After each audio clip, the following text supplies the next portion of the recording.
आज हम बात करने वाले हैं कि 10th के बाद में यदि हम कोई सब्जेक्ट ले रहे हैं, किसी स्ट्रीम में जा रहे हैं, तो हमारे लिए कौन सा सब्जेक्ट ठीक रहेगा और कौन से सब्जेक्ट में कितना कंपटीशन है वो हम देखेंगे। तो 10th जैसे ही आपने कर ली, उसके बाद में 11th में हम सब्जेक्ट चूज करते हैं। एक हम ले सकते हैं साइंस, एक ले सकते हैं आर्ट्स और एक ले सकते हैं कॉमर्स। हम पढ़ाई इसलिए पढ़ रहे हैं कि कुछ सालों बाद में हमें पैसा मिले और इज्जत मिले इन किताबों की वजह से, इसीलिए पढ़ रहे हैं। और भाई पढ़ाई का दूसरा कोई काम नहीं है। तो अब देखो, कई बार हम यूँ बोलते हैं कि सब जगह एक जैसी भीड़ है, तो उसको अपन मैं आपको समझाना चाहूंगा। जैसे साइंस के अंदर मैं बात करता हूँ, 3 सब्जेक्ट होते हैं आपके।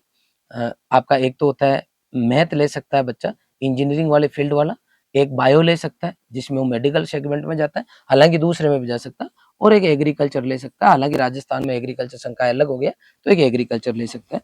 तो अब हम देखेंगे आगे कंपटीशन कौन से में कितना है और अपने को समझ में आ जाए कि कंपटीशन क्या है। एक बार ये समझना, ये 3 होल है, यहाँ पे 3 होल है इक्वल, और इन तीनों होल के अंदर बॉल पड़ी है 1 2 3। इनका नाम दे देते हैं ए बी सी। 3 होल हो गए, तीनों में बॉल हो गई।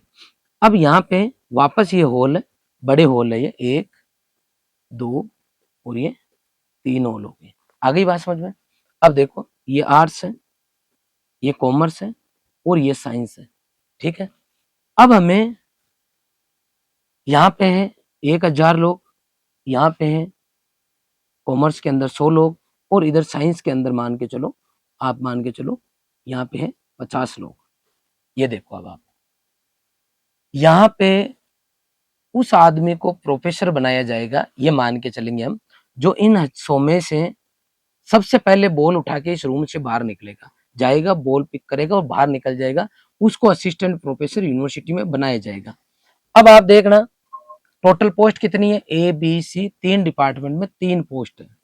इसके लिए एलिजिबल कैंडिडेट है आपके यहाँ 1000, इसके लिए 100 और इसके लिए 50। यहां से दौड़ स्टार्ट होगी 1 2 3, और इधर से ये सब दौड़ेंगे और एक जना लेके बाहर निकल जाएगा। वापस 1 2 3, 100 में से दौड़ेंगे, एक जना लेके बाहर निकल जाएगा। 1 2 3, एक जना दौड़ेगा, वापस बाहर निकल जाएगा। अब आप देखो, तीनों की पे ग्रेड सेम है और तीनों को सैलरी सेम मिल रही है, क्योंकि तीनों ही as a assistant professor university में लग रहे हैं, बच्चों को पढ़ाएंगे कॉलेज में। लेकिन यहाँ देखो, यहाँ 1000 में से एक है, यहाँ 100 में से एक है और यहाँ 50 में से एक है। तो आप जिस भी स्ट्रीम में जा रहे हो, वहां की भीड़ देखें कि टोटल भीड़ कितनी है। वहां पर ये देखें कि कौन सी कैटेगरी के लोग वहां जा रहे हैं, जिन उनका क्या स्टैंडर्ड है।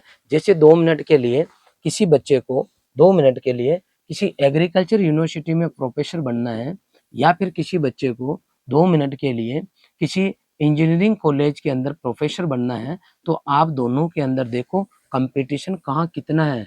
और यहाँ इंजीनियरिंग वाले में कौन सा बच्चा पहली बात तो इंजीनियरिंग कर रहा है, और बाद में कितने बच्चों में से कितने जो है प्रोफेसर बनने के लिए दौड़ में शामिल होंगे, और एग्रीकल्चर में किस लेवल का बच्चा जाता है और वहां पर कितने में से कितने बच्चे सेलेक्ट होते हैं। इसलिए हमें सब्जेक्ट चूज करते वक्त कंपटीशन को भी प्रॉपर वे में देखना चाहिए, और फिर खुद को देखना चाहिए कि मैं कहाँ हूँ और किधर जाके मैं बेटर कर सकता हूँ। उसके बाद में आपको अपने सब्जेक्ट लेने के बाद में कंटिन्यू मेहनत करनी होती है, फिर आपको अपने सपने जो है वो साकार करने होते हैं।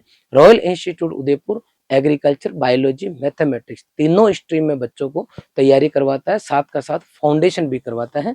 तो और इस तरह की आप जानकारी चाहते हो तो आप हमारे चैनल को जो है सब्सक्राइब करें, और पास में जो लगे बेल का आइकन है उसको जरूर दबाएं, ताकि आपको नए वीडियो का नोटिफिकेशन मिल सके। धन्यवाद।